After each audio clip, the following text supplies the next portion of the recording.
Hello again. We're going to go on to the next section of Chapter 1 and talk about a wonderful subject, romance and infatuation. If the elements of romance and infatuation are misunderstood by a couple entering into marriage, it can have a negative impact on the marriage.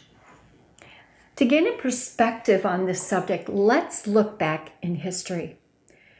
Let's go back a few thousand years and look at the beautiful story of Isaac and Rebekah in Genesis 24. You're probably familiar with this story. Abraham does not desire Isaac to marry an ungodly woman, a Canaanite woman from the culture. And so he calls his trusted and oldest servant to his side and says, "Please go to my people and bring back a bride for Isaac." What a task. So this servant was so wise. He knew God. And he said, "God, please help me, show me, lead me, guide me. This is a very important thing." And we know from the scriptural account that that's exactly what happened. So without going into the entire account, suffice it to say that Rebekah, when the servant came into her home, talked to her parents, she got to know him a little bit, watered his camels by the well and such, that when she was asked, "Will you go with this man and will you marry Isaac, who is one of your relatives?" Rebekah said yes. That statement is a cause for being aghast in our culture. She was willing to leave her family, her friends, everything that she ever knew or loved, and go with this man to meet a man that she'd never met before and to marry him. So in our culture, this is really unthinkable. Yet whether or not Rebekah was blessed with the romantic love with Isaac, there was one thing that we know for sure about Rebekah, and that is they understood, both of them, the element of covenant in a marriage. They lived in a culture of covenant. So she was about to enter into this covenant, and she was committed regardless of what her emotions told her about Isaac.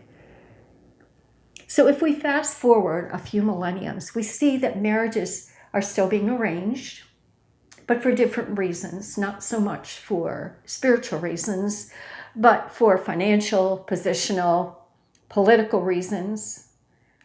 Kings and queens and wealthy people wanting their children to marry well in the sight of the world and what the world valued. And so here again, a marriage was not a matter of romantic love, but of convenience. And the subject of romantic love really came to light with the 18th century romantic poets. I'm sure you've heard of them, studied them in school. And at this time, romantic love was brought to the forefront to the degree that it became expected prior to marriage. And it became expected to determine whether you would marry someone or not. So needless to say, this was quite a change from the former elements of a premarital relationship. Now today, romantic love is a major component in a relationship leading to marriage. And this is a wonderful thing. Yet wisdom demands that it's not the major factor in the choice of a marriage partner. And there's a very important reason for this. A doctor of psychology explains, in our book we have this listed, the chemical elements of these emotions. This is on page 18. When we are attracted to someone we think has potential as a mate, levels of 2 brain chemicals go up and a third one increases. Those are listed in our book. These chemicals cause all the symptoms of infatuation. Now, what is infatuation? Infatuation is your brain is set up to be hyper-focused on what you like about that person and to discount or ignore, just not even be aware of the parts that you don't like. And this facilitates the getting together part of this process. Now, this state, according to psychologists, can last 18 to 24 months. So it's possible, depending on the length of your relationship right now, that you may still be in the infatuation stage. I want to share an experience with you from my own personal life about this very thing. My husband and I met in Bible school and started dating and fell in love. And because we were in a mission school and didn't have a lot of money, a lot of our dates were spent just walking around the town. And I remember this one particular time, I looked over at him and I went, oh my gosh, I don't feel a thing for this guy. Uh-oh, what's up? Maybe he's not the right person. I was so unschooled in this. I hadn't known the Lord that long, and I really didn't understand any of this. And that's why it's important that you understand it today, because I thought I had made the wrong decision because we were engaged at this time. But you know, the Lord was so kind. He restored those emotions. And through this experience, I learned such a valuable lesson. Although these emotions are wonderful and needed, they are not something to bank our relationship on. If we don't understand this, we may be tempted to think, as I did, that we married the wrong person or that I was going to marry the wrong person. And for some, this leads them to make ungodly choices in order to find Mr. Right or Miss Right. I want to encourage you. Although these emotions do dissipate, they will return from time to time in your marriage. They won't be totally lost. But the beauty is that where infatuation ends, we find that something far more genuine and beautiful and stable begins to grow.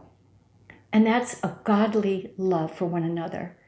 That love is based on choice and not on emotions. And that's what marriage is all about, choosing to love one another. It's far more solid than any emotional experience could ever be. If we partner with the Lord, He will maintain our covenant. And I want to caution you, though, if you grow dull in your relationship with Him, the culture will attempt to pull you in its direction. So you will notice as we continue teaching you through these videos, or as you read our book, that there is a recurring theme. And that recurring theme is that marriage is grounded in God. And if we are not grounded in God, our marriage is on shaky ground. One of our favorite marriage authors, Gary Thomas, says, what if marriage is more about holiness than it is about happiness? Holiness. It's kind of an odd word in our culture today. Most people don't understand what it is. They think it means you have to dress a certain way and you can't do certain things and you have to do certain things. But the reality is that holiness is just having a relationship with the Lord.